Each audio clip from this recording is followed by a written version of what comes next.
Until now, it's time to get into Womanpreneur. And as always, I have a Womanpreneur in the studios. Priscilla, hello, good morning. How are we doing? Hi, Helen. Good morning. I'm good, and you? You look wonderful. All this for me? Yes. Oh, I am not worthy. And for our viewers. And for our viewers. If you're Yes. watching us on Facebook, shout out to you. Thank you for joining the Facebook family, of course. This conversation, you can find it on YouTube once it is done. But Priscilla, tell us what you do, how long you've been doing it for, and how you got into the business. As I mentioned earlier, this beauty business, it's no easy feat. So I know you do the braids, the wigs, the pedicure, and you also train others to do what you do. When did you start? This started way back when I was growing up, but actually became a thing when I got to the university. So I used to do it way back growing up in SHS, but then in the university, I started doing it for my friends and my family for free, and then sometimes for a little token, but not always about the money though. So I think right after school, one thing led to another, and that was how Priscilla Oyinka started. Aha. Were there any braiders, beauticians in your family? No, I don't think so. Okay, so this is just something that you had a passion for, exactly. Making others look good, Exactly. the hair. So you learned how to braid on your own? Yes, I did. So I just practice or just play with friends and family, and that was it. Then I watch more videos. When new trends come up, I try them and all that. Okay, so would you describe yourself as self-taught? Yeah, exactly. Ah, I see. And of course, I know during uni times, all the girlies want to look good, want to look nice, but we don't have money. So we have to, or your clientele, they had the moolah. Oh no, so that's why I mentioned in uni, You were not charging. either free or just a little token. But then referrals kept coming in, and you can't be doing it for free. So of course, I started charging. I used to charge as low as 20 cedis. I see. Yeah. And I'm sure, as I was saying, the uni girlies would have been very excited by that, because Exactly. during that time, you're holding your pennies tight. I learned how to braid my own hair because, again, at uni, you don't have... So you do? I mean, I haven't done it in a long time, but I would watch YouTube and then try and braid it myself because I simply couldn't afford to go and spend the money to braid my hair. I mean, these days, thank God, we can braid. We can do something. We can open our pockets and braid. Yeah. But if I had somebody like that at uni who could braid and help me out, it would have been life-saving. Because sometimes the back looks very dangerous. But at least if you can get the front to look good. Yeah. So then, post-uni, you decided, well, let me make this a thing. Okay. What were your next steps? Just got a space because I used to work from home and then do home services as well personally when I was in uni, and even after uni during national service I used to do home services. All my clients come to me at home, but there was a bit of inconveniences, people coming early, people leaving late, so it became a bit of inconvenience to the house. So I just had to get a space around, and that was it. Yeah. Now I ask all my womanpreneurs this: starting capital. How easy or difficult was it to get yourself together to actually start and to rent? Did you approach a bank? Was it your own savings, family and friends? Oh, I think it was saving. I didn't really have capital, and because I didn't have a plan, so it was just like, there's this shop here close to you and it's quite affordable, so just go for it. It wasn't a plan to go get a shop, so I started with maybe just 1-2 mirrors, so that was it. It wasn't set up a shop, have a defined plan and all that, no. You were just being led by the spirits. Yes. Like whatever happens next, we're just keeping it going. Everything was fine with me. With that, yes. So then you would say that maybe the branding came later on. Exactly. Let's say maybe 2 years into it. Yeah, that was when it was like, no, this is an actual thing. So I think you should take it serious. So from there, started putting structures in place, making sure you have a space that people are comfortable in, and then modifying the home service that we do. I mentioned I do home service. That's right. I have a home service team. So we have a work van that puts workers in and then move to clients wherever they are. So apart from that, yeah, then we have the ultra modern salon as well. I love that. So you actually have it all thought out. There's a van that is transporting, you know, the braiders here, there, everywhere. For the home service, is it just the hair braiding, or are you able to provide other services at home? Yes, everything we do at the shop, we do it at home as well. Exciting. So you could be doing your hair and be doing your nails as well. You could be doing your hair, be getting your pedicure done. All in the comfort of your home. Exactly. And we go as far as Ebri. We go all the way to Ebri Community 25. Everywhere you are within Accra and its environment, we will come to you. Now, do you wish, looking back now, that you had a plan? I know you said, well, there was a shop that was on offer, so on a whim you thought, let me go for it. In hindsight now, do you wish you had done things differently? What would you change if you could go back in time? No. So I always tell people, you know, it's not everyone have it on a silver platter, and not everyone will have that kind of funding. So usually with my students, when they come in and ask me how am I going to start and all that, I always tell them, just start with what you have. Don't sit down and be waiting for some capital or manna to drop from heaven. Don't be waiting for investors.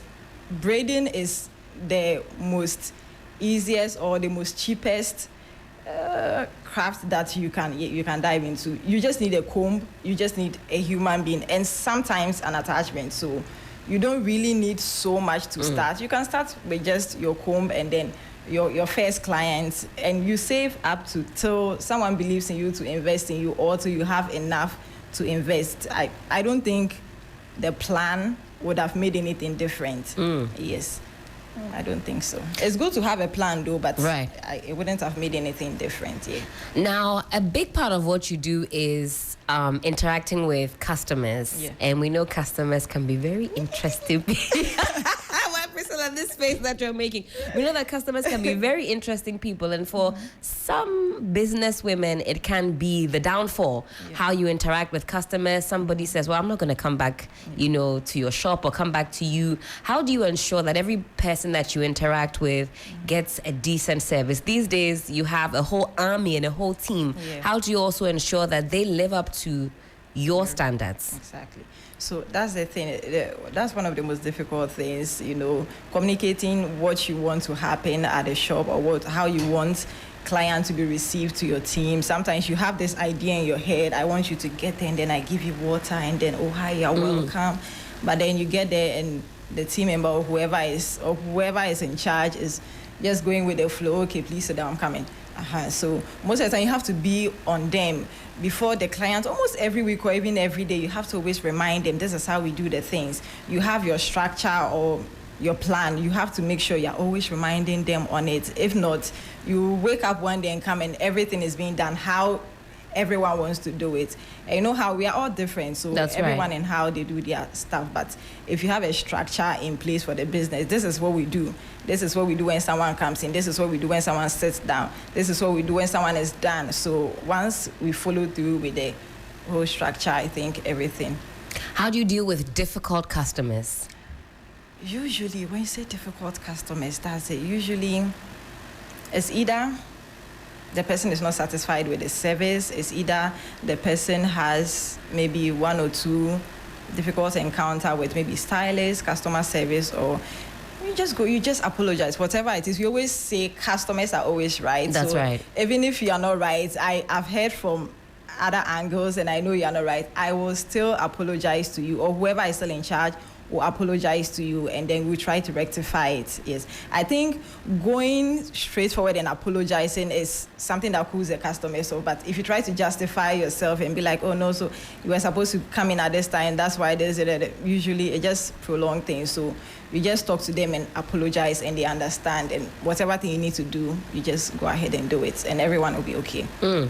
Now, you started off with the braiding, and then you expanded, adding other features.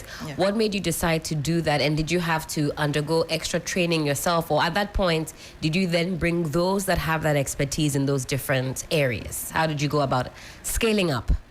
So one thing that has to do with people that are creative, like me, I'm a bit creative, so that's the thing. When it comes to the beauty industry, I know how I want my nails to look. I know how I want my hair to look. Even if I don't do makeup, I know how I want the makeup to sit. I know how your toes are supposed to look if you are doing your pedicure and all that. So even without doing it myself, I'm able to point out, I'm able to take the file from the nail tech and shape it, even though I've not undergone training for it, or I watch videos as well. So that's the thing. Even if you don't do professional training, you watch videos, you see things online on TikTok, on Instagram, on YouTube and all that. So that's one thing. I keep learning, even if not directly, I keep learning by the day. Yeah. And from what you said, when you assess the beauty industry, what is the one thing that you think is going well and what could we be improving on? And do you think that the space is just too competitive and maybe somebody who wants to get into this space should maybe think of something else to do? Or is there room for more beauticians? Is there room for more? Yeah, the sky is big. We always say that. But it depends on how you do your things. So if you want to get into our industry, one thing I always advise, and I always tell my students, that it's really good they've taken the initiative to join my class for me to teach them, and at least you know about what you are, the business that you want to dive into. So if you're someone out there, you want to just invest, you want to start a beauty store, you want to braid, you want to, whatever it is, you have to know the craft. Come, let me teach you. And because, employing people and then usually training them, it takes a lot. I train salons as well. So, okay. Yes, and that happens because those salon owners don't know how to do the braids themselves. So at the end of the day, you will call me in to train your staff. And within a year, if those braiders leave, you have to call me back again to train them. But for me, I don't call people in to train my staff. I train my staff myself. So I always advise, before you start, you have to make sure at least you have learned the craft itself. So you come in and I teach you and you'll be good. Interesting. So you have a lot of beauty store owners or beauty or hair braiding operators or CEOs who actually don't know the craft. So they'll set it up, or maybe somebody sets it up very beautifully for them, and therein lies the wahala. You have to go and get a Priscilla to come in and help set it up. You think that's where things get tricky? So maybe somebody just has the love for the beauty. You think they should still equip themselves with that knowledge? It'll really help. Yes, it will really help, 100%. Yeah. Interesting, because there's a lot of options these days. How do you set yourself apart from what I can tell is, the professionalism, even the presentation? Is there any other magic secret sauce that you whip out to ensure that, you're head and shoulders above the competition? So number one, what I just talked about, because I know the craft myself, so I always pay attention to details. So I want my braids to look this kind of way. I want my lines to look this kind of way. So my team or my braiders also follow through with that, because they know when they do this, I'll come and tell them, no, that's not how it's done. When I'm training them, I tell them, this is how we do this, this is how we do that. And apart from that, another thing that sets us apart is we are reliable. Our shop opens every single day. It's not one of those ones where you go on Monday and the workers are all sitting outside. I won't mention you by your name. The workers are all sitting outside. Why? Ruth has the key. Or somebody has the key. Or Madam has locked the fridge, so there's no what. I mean, you say if you say you're opening at 8. Yes, you're opening at 8. Yes. Would you say that that's what's missing in the market? Reliability. Yeah, reliability. That's number one. Yes, reliability. And apart from that, also our home service too. There are people who want to come to the salon, but because of their time, sometimes you end up not even doing your hair. There are people that are calling, they want to come, but they will talk to you and then you realize they can't come because they have to go for another meeting, they have to meet up with something. So at the end of the day, you just tell them you do home service, so then bingo, okay, I'm waiting for you, just come in. So our home service plays a vital role and sort of sets us apart from the ordinary salon as well. I love that. Yeah. This hairstyle of yours, please turn to the side and let me see what's going on there. I'm taking notes for my next hairstyle. Let's talk money matters. How do you effectively ensure that your money matters are in order? Some people are naturally good with handling their, fiscal affairs, accounting affairs. Do you outsource that, or is that something you've also mastered? How to make sure that employees are paid on time, your lights stay on, all of that? So I don't outsource. Okay. Yes, it's solely done, but of course, I have a team, a backup team that does that. But there's nothing like someone out there coming inside to do that. It's always the team within and the inner circle. Yeah, so when it comes to utilities, sometimes we plan ahead of time. So when it comes to utility, we know we are supposed to make sure we have this at this particular time. Yeah, when it comes to salaries, we know we are supposed to pay. We have a time we pay salaries, so we know we are supposed to pay at this time, and then we make sure it's available by that time. Yes. So yeah, basically. It sounds as though everything is smooth sailing at Pretty with Oyinka. What are some of the challenges that you say affect you uniquely as a business? Number one. Yeah. What is number one? So I'm talking about salon owners being able to at least know the craft, so that when you employ people, you're able to teach them. Yeah, so number one has to do with our team, our human resource.